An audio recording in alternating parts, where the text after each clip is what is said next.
உள்ளூராட்சி மன்ற தேர்தலில் மக்கள் எமது வெற்றியை உறுதிப்படுத்துவார்கள் என்பதாக ஐக்கிய மக்கள் சக்தி நம்பிக்கை வெளியிட்டிருப்பதான தகவலும் இன்றைய தினம் வீரகேசரி பத்திரிகையுடைய 3ஆம் பக்கத்தில் வெளியான பிரதானமான செய்தியாக காணப்படுகிறது. எனவே அந்த செய்தி குறித்தும் நாங்கள் இப்பொழுது அவதானம் செலுத்தலாம். கொழும்பு மாநகர சபைக்கான மேயர் வேட்பாளர் யார் என்பதை இன்று அறிவிப்போம்.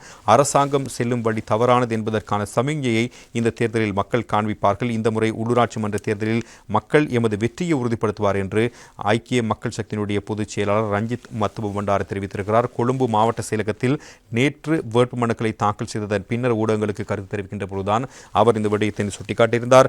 நாடளாவிய ரீதியில் சகல உள்ளூராட்சி மன்றங்களிலும் வேட்புமனு தாக்கல் செய்திருக்கிறோம். எதிர்வரும் 1.5 மாதங்களுக்குள் தேர்தல் பணிகளை திட்டமிட்டிருக்கிறோம்.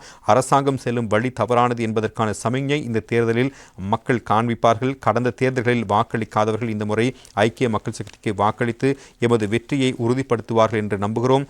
கொழும்பு மாநகர சபைக்கான மேயர் வேட்பாளர் யார் என்பதை இன்று அறிவிப்போம். தவிசாளர் இம்தியாஸ் பாக்கிர் மாகாரினுடைய ராஜினாமா கடிதத்தை கட்சித் தலைவர் நிராகரித்திருக்கிறார். அவருடன் கலந்தாலோசித்து கட்சி என்ற ரீதியில் அடுத்த கட்ட நடவடிக்கைகளை நாங்கள் முன்னெடுப்போம்.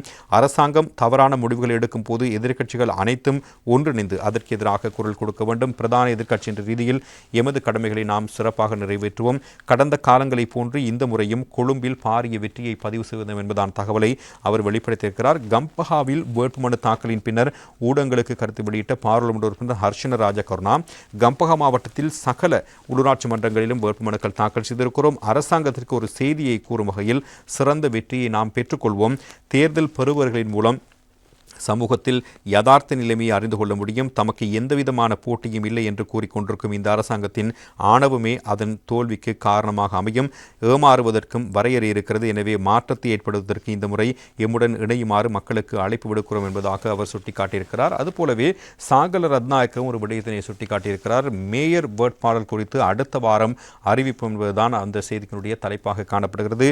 ஐக்கிய தேசிய கட்சி கொழும்பு மாவட்டத்தில் 13 உள்ளூராட்சி மன்றங்களிலும் யானை சின்னத்தில் களமிறங்குகிறது. அடுத்த வாரம் செயற்குழு கூட்டத்தின் பொழுது கொழும்பு மாநகர சபை உள்ளிட்ட ஏனைய மாநகர சபைகளுக்கான மேயர் வேட்பாளர்கள் தொடர்பில் தீர்மானிக்கப்படும் என அந்த கட்சியினுடைய தேசிய அமைப்பாளர் தெரிவித்திருக்கின்ற கருத்துக்களை மையப்படுத்தியதாகவே அந்த செய்தி வெளியாக இருக்கிறது. அது மொட்டு கட்சியை மையப்படுத்தியதான ஒரு விடயமாகவும் இன்றைய தினம் பதிலில் வெளிப்படுத்தப்பட்டிருப்பதையும் நாங்கள் காணலாம். எனவே கொழும்பு மாவட்ட செயலகத்தில் நேற்று வியாழக்கிழமை வேட்புமனு தாக்கலின் பின்னர் ஊடகங்களுக்கு கருத்து வெளியிடும் பொழுது அவர் இதனை சுட்டிக்காட்டி பேசியிருக்கிறார். அதுபோல இவ்வாறு இருப்பினும் அந்த முயற்சி தோல்வியடைந்திருக்கிறது.